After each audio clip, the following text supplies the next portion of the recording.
नमस्कार, मैं हूं अपराजिता सिंह। पीओ पटना में आपका स्वागत है। आज 14 जून दिन शनिवार। आइए डालते हैं एक नजर आज की सुर्खियों पर। Pataliputra university UG vocational course में आवेदन शुरू। पटना में जल जमाव से निपटने के लिए ट्रॉली माउंटेड पंप लगाए गए। भीषण गर्मी के चलते बदला स्कूल और कोचिंग का टाइम। विमान हादसे में पटना की एयर होस्टेस मनीषा ने भी गंवाई जान। अहमदाबाद विमान हादसा को लेकर बिहार सरकार ने जारी की हेल्पलाइन नंबर। चलिए अब बढ़ते 21 बड़ी खबरों की ओर विस्तार से।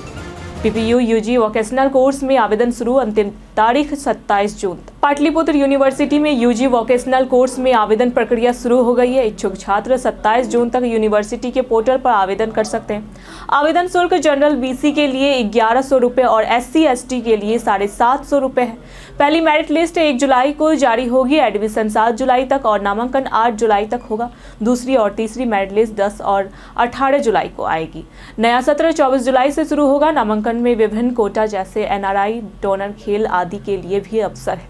नामांकन रविवार और छुट्टियों में भी चलता रहेगा। पटना में जल जमाव से निपटने के लिए ट्रॉली माउंटेड पंप लगाए गए। पटना में मानसून के दौरान जल जमाव रोकने के लिए 36 अस्थायी ड्रेनेज पंपिंग स्टेशन बनाए गए हैं, जिनमें ट्रॉली माउंटेड पंप स्थापित किए गए हैं। खानपुर में 8, बड़मुक्ता में 8 और दीघा नहर में 16 ऐसे पंप लगे हैं। शहर में कुल 364 पंप जल निकासी के लिए तैयार है, जिनमें 265 विद्युत और 99 डीजल पंप शामिल है। ये पंप 56 स्थायी और 35 अस्थायी DPS पर काम करेंगे। इससे पटना शहर में जल जमाव की समस्या को कम करने में मदद मिलेगी और जल निकासी बेहतर होगी। पटना में गर्मी को लेकर स्कूल कोचिंग के समय में बदलाव। पटना में भीषण गर्मी को देखते हुए DM त्यागराजन SM ने 16 जून तक स्कूल और कोचिंग संस्थानों के समय में बदलाव का आदेश जारी किया है। आदेश के अनुसार 8वीं तक के स्कूल सुबह 11 बजे के बाद नहीं चलेंगे, जबकि आंगनबाड़ी केंद्रों में 10 बजे छुट्टी होगी। कोचिंग संस्थानों का संचालन सुबह 11 से शाम 4:30 बजे तक प्रतिबंधित रहेगा। क्लास केवल 11 बजे से पहले या 4:30 बजे के बाद ली जा सकती है।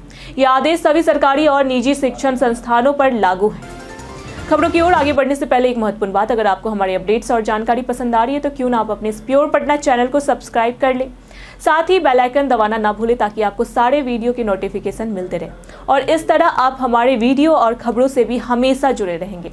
हम चाहते हैं कि आप हमारे साथ बने रहें और हमें आगे भी आपके लिए और बेहतरीन कंटेंट लाने का मौका मिले। पटना विमान हादसे की यादें फिर ताजा। एयरपोर्ट की चुनौतियां अब भी कायम।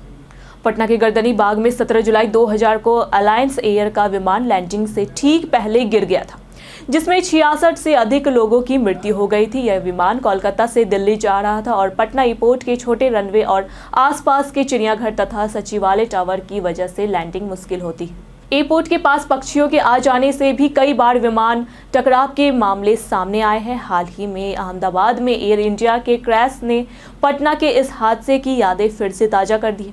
पटना एयरपोर्ट की चुनौतियां आज भी बरकरार हैं।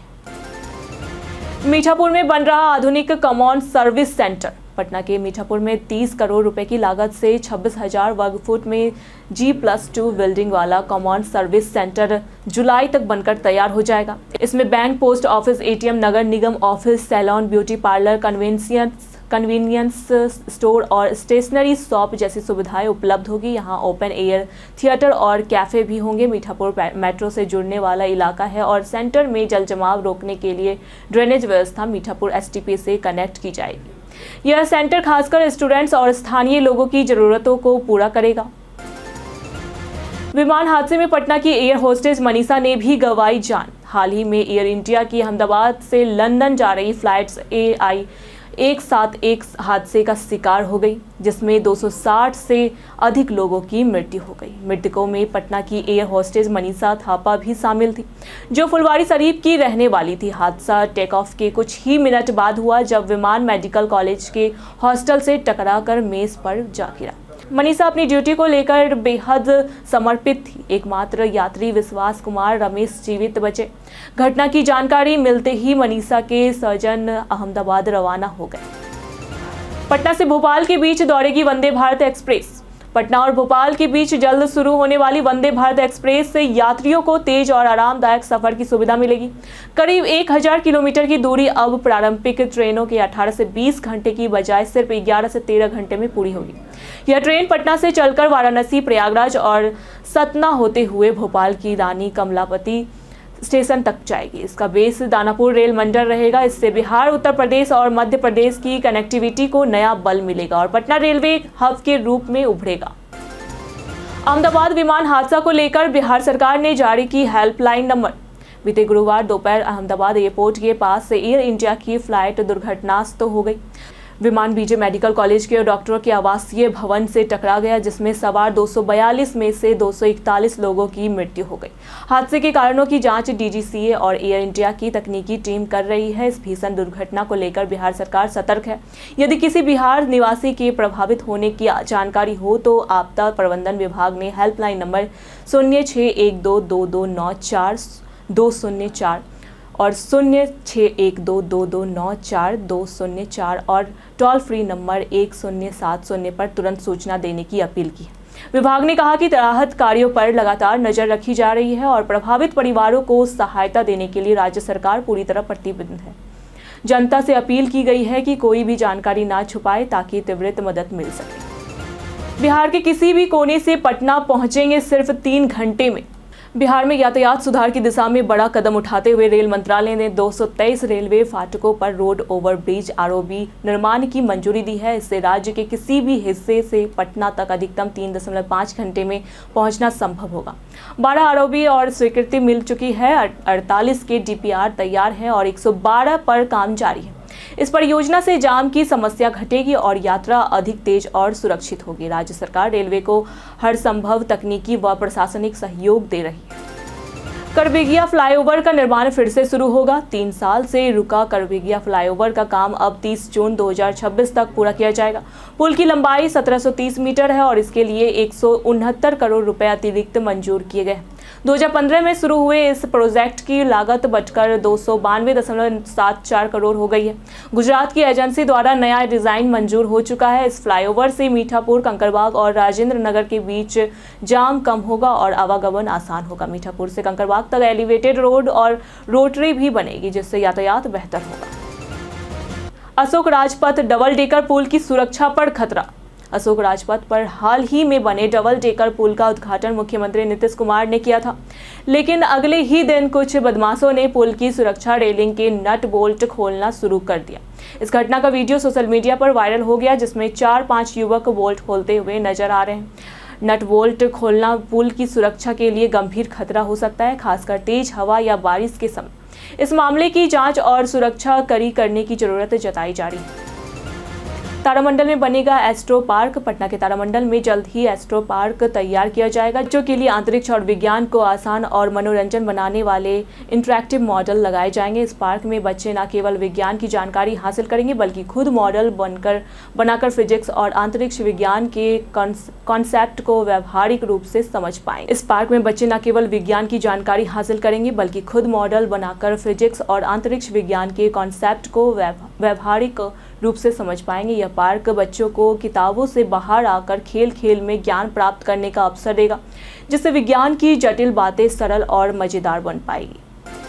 पटना विश्वविद्यालय की मेरिट लिस्ट में घोटाले की आशंका। पटना विश्वविद्यालय की स्नातक नियमित और व्यावसायिक कोर्स की मेरिट लिस्ट में अंक घोटाले और फर्जीवाड़े की आशंका जताई गई है। टॉपर्स की सूची में कई ऐसे नाम हैं जो बिहार बोर्ड या सीबीएसई की आधिकारिक टॉपर सूची में नहीं है।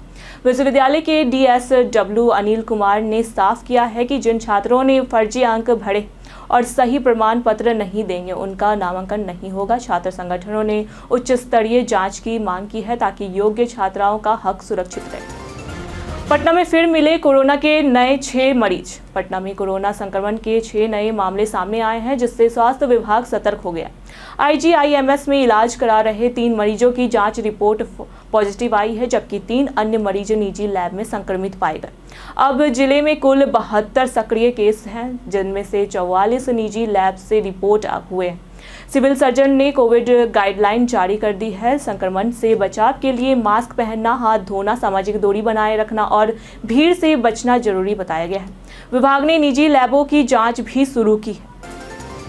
CBI और दिल्ली पुलिस की तर्ज पर काम करेगी बिहार पुलिस। बिहार पुलिस अब CBI और दिल्ली पुलिस की तर्ज पर न्यायालयों में मामलों की त्वरित निपटारे के लिए नई व्यवस्था लागू कर रही है। राज्य के हर थाने और न्यायालय में कोर्ट प्रभारी इंस्पेक्टर, सब इंस्पेक्टर और कोर्ट न्याय सिपाही स्तर तैनात किए जाएंगे। ये अधिकारी समन, वारंट, कुर्की जैसे आदेशों का समय पर पालन सुनिश्चित करेंगे। पटना में इस व्यवस्था का सफल प्रयोग के बाद इसे प्रदेश के 1870 न्यायालयों में लागू किया जाएगा।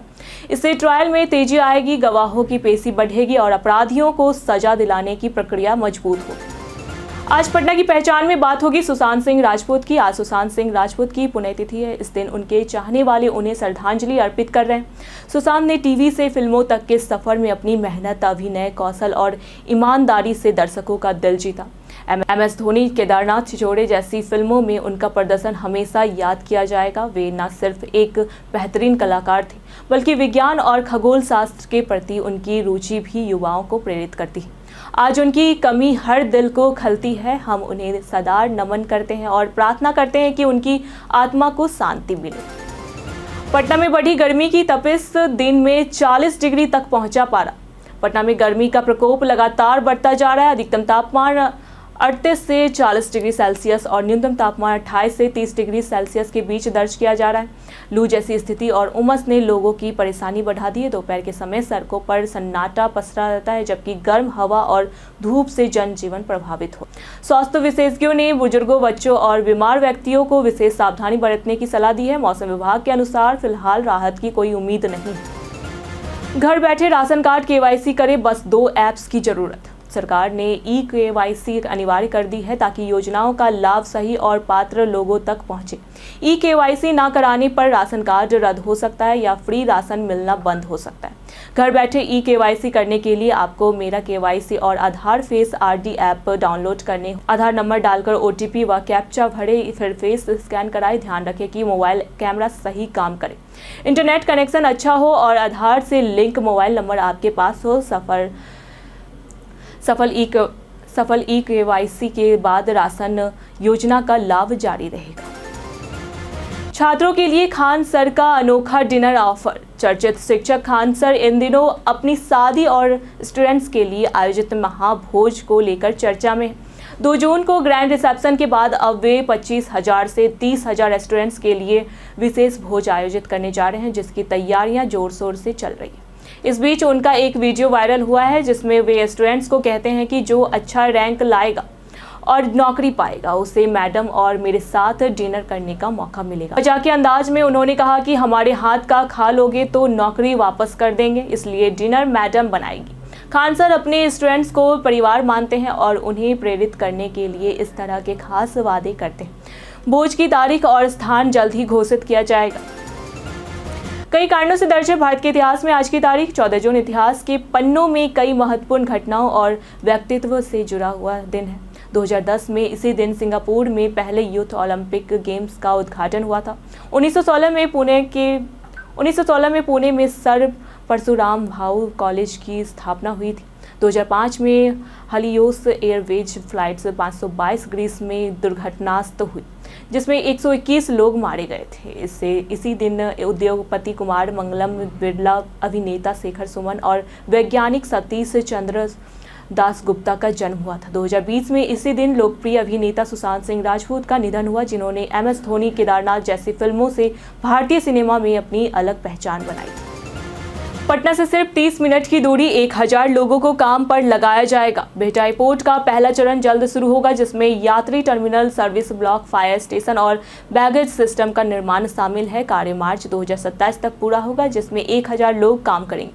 निर्माण के लिए मजदूरों की नियुक्ति और आवश्यक अनुमति प्रक्रिया जारी है। एयरपोर्ट तक आसान पहुंच के लिए दानापुर से बिहटा एलिवेटेड रोड का निर्माण नवंबर 2026 तक पूरा होगा। इससे पटना से बिहटा एयरपोर्ट की दूरी सिर्फ 30 से 40 मिनट में तय की जा सकेगी।